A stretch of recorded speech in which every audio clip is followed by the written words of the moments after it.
Olá pessoal, sejam bem-vindos, você está no canal Brasil Agora. Eu sou Lucimar Neibert, conosco o nosso convidado, o professor Belei. Boa noite, professor. Boa noite, Lucimar, boa noite, amigos, sejam bem-vindos. Hoje, terça-feira, 22 de setembro de 2020, e mais uma explosão aconteceu hoje no Líbano.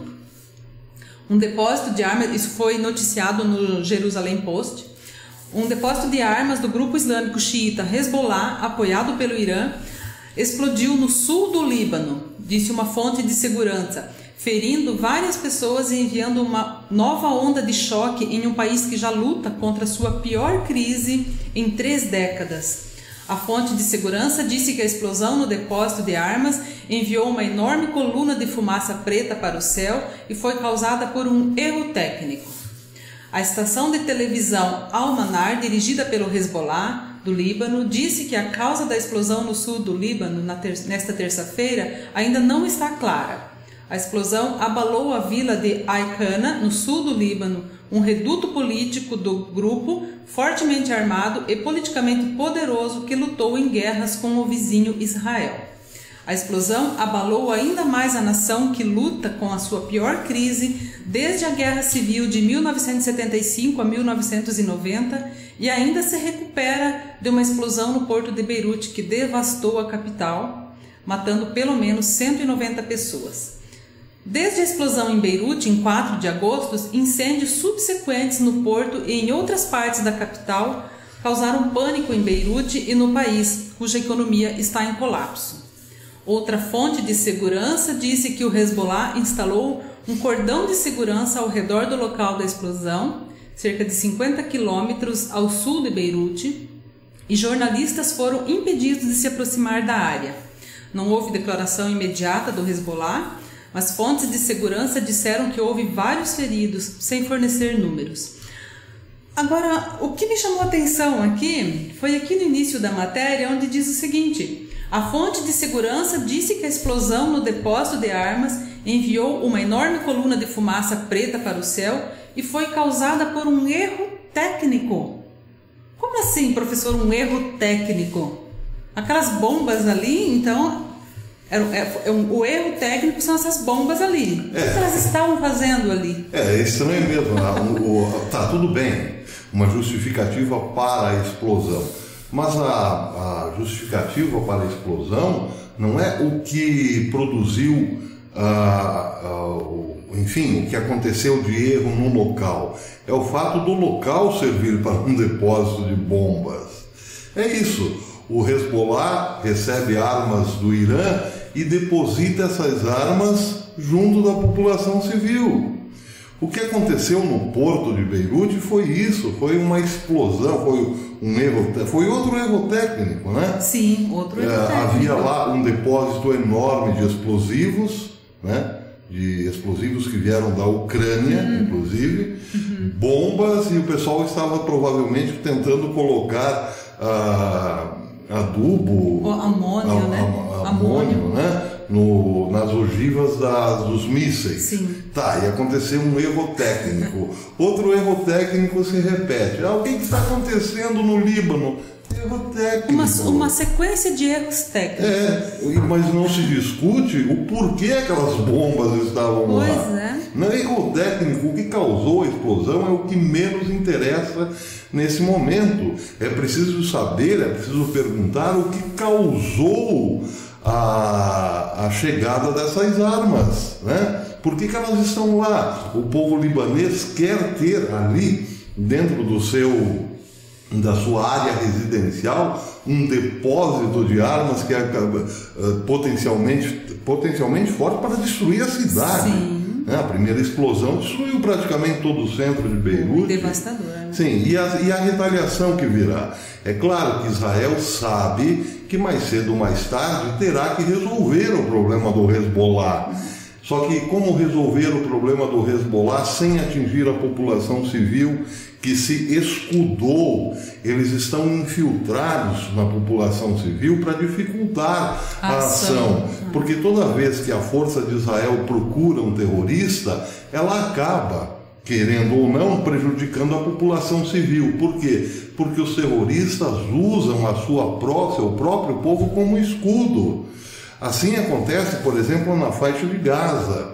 O Hamas, por exemplo, ele coloca os seus depósitos de armas e seus escritórios, entre aspas, próximos a creches, escolas, asilos, escolas e assim por diante. Claro que Israel, quando entra nesses redutos, ela acaba assim criando um problema para a população civil, mas não existe outra forma de resolver o problema, né? E aí você vê como é maligna essa influência do Irã e como é maligna a influência de todo e qualquer grupo terrorista. Eles usam a causa palestina, né, como uma desculpa para destruir Israel. Só que pior do que isso, eles usam o próprio povo como escudo, né? Então, quer dizer, os fins justificam os meios. Para eles tudo é válido, desde que destrua Israel. Um mundo assim não tem como prosperar, evidentemente. E eles sabem que todo esse processo de revolta, de revolução, tem hora marcada para terminar. Por isso que eles são contra todo e qualquer plano de paz. Se fala de paz na região há 70 anos e nunca se chegou próximo da paz como agora. Portanto, agora eles estão cada vez mais perigosos, por assim dizer, e cada vez mais o Irã infiltrando-se na região. Essa brincadeira, Lucimar, não vai terminar bem, e não é por erro técnico, evidentemente. Certamente não. Enquanto os Estados Unidos não resolver esse problema do Irã, não haverá paz tão cedo, porque do Irã que vem o armamento, né? Vem a logística toda, vem a ideologia, vem o ódio, né? Então, enquanto não sanar ali o problema é o Irã. É o Irã, né? O problema é o Irã. É isso aí. E você disse bem, quando os Estados Unidos não resolverem o problema do Irã, não haverá paz na região, não haverá paz no Oriente Médio, em hipótese alguma. E o problema do Irã é a casta religiosa. O povo iraniano é um povo bom. O problema é a casta religiosa. É a mesma coisa, o problema da Venezuela. A Venezuela é um povo bom, o problema está na casta militar, né? O povo cubano era um povo bom, o problema estava na casta, na casta comunista que dominou. É a mesma coisa no Irã. É preciso mexer nas castas, Lucimar. É isso aí. Bom, hoje, terça-feira, dia 22, na próxima terça-feira, dia 29, acontecerá o primeiro embate entre Donald Trump e Joe Biden. Bem lembrado. Né? Bem lembrado. A política americana... O primeiro debate, né? O primeiro debate. Televisivo. Primeiro debate entre os dois. Daqui uma semana. Isso. Tá entrando na reta final já e tá pegando fogo lá, né? O negócio tá... Literalmente. Literalmente. Bem, esse debate, claro, eu estou aqui, eu já nem vou sair mais daqui até a próxima terça-feira, não adianta me pedir para tomar banho, essas coisas, que eu daqui nem não... comer, né? Nem comer não precisa, não, né? Eu como aqui. Daqui eu não saio até a próxima terça-feira. Por quê? Porque esse debate vai ser fundamental, a largada, né, o primeiro debate vai ser fundamental para Trump desmistificar alguns pontos. 4 pontos importantes serão debatidos nesse primeiro debate. Exato. Debatidos no debate, né? Ficou um pouco estranho, mas são 4 pontos que ocuparão o show, né? Do encontro entre Biden e Trump. Pandemia. Eu já sei em quem ele vai colocar a culpa. O Biden vai colocar a culpa no Trump. Óbvio. Claro, né? Óbvio. Desaceleração econômica. Nunca antes na história desse país houve tanta desaceleração econômica. Vai para conta do Trump também. Vai para conta do Trump também. Terceiro ponto, violência em todo o país. culpa do Trump também. Claro, porque ele criou o ódio, né? Ele alimentou entre a polícia, o ódio, o racismo, colocou montou uma polícia racista, né? Que mata negros no país inteiro. Nossa. Claro, isso é o que acontecerá no debate. Mas o quarto ponto, creio, o fundamental, o SCOTUS, né? O SCOTUS é... A Suprema Corte Americana. É um acrônimo da Suprema Corte dos Estados Unidos, né? Suprema Corte dos Estados Unidos, enfim. SCOTUS, a indicação para a Suprema Corte. Essa está deixando eles... Não, isso... polvorosa, né? Isso aí é como tentar, vamos dizer assim...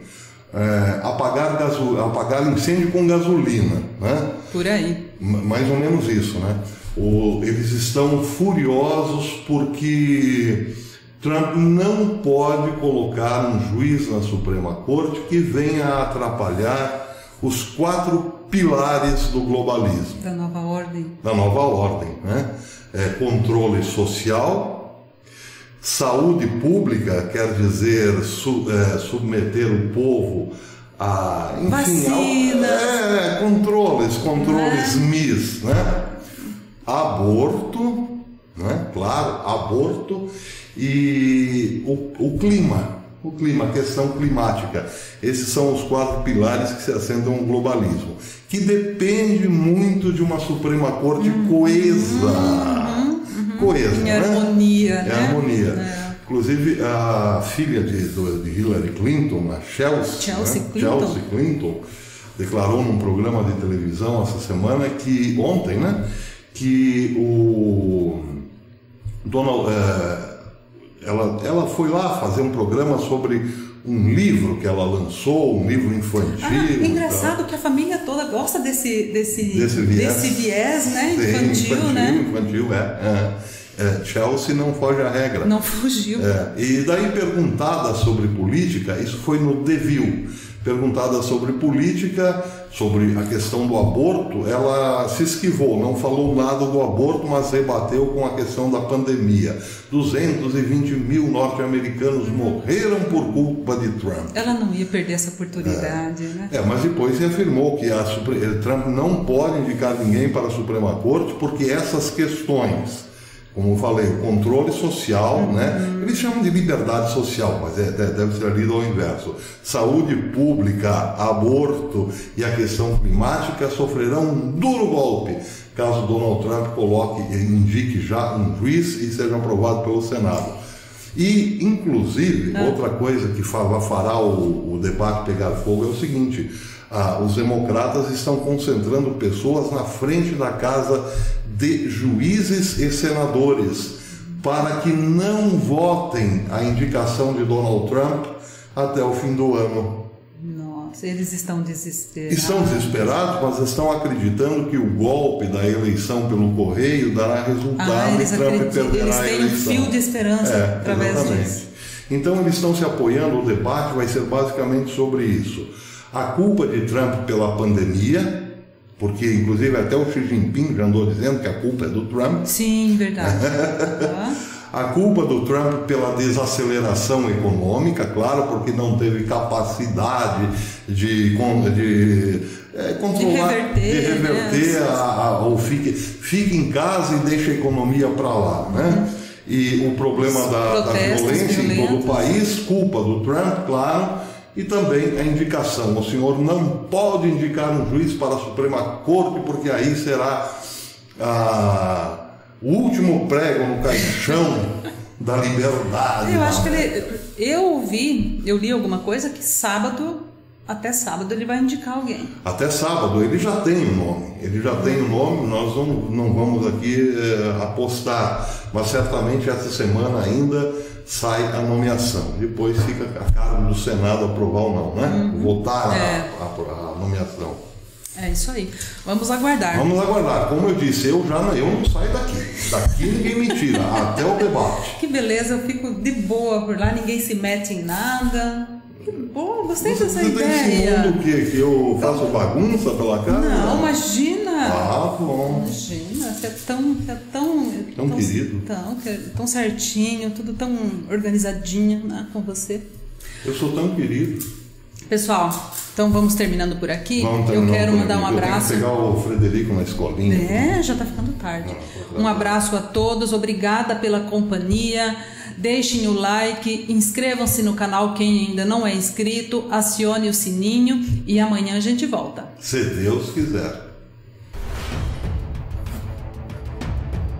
Olá pessoal, sejam bem-vindos ao Brasil Agora. Eu sou Lucimar Neibert, conosco o nosso convidado, professor Belei. Boa noite, professor. Boa noite, Lucimar, tudo bem? Tudo bem. Tudo bem.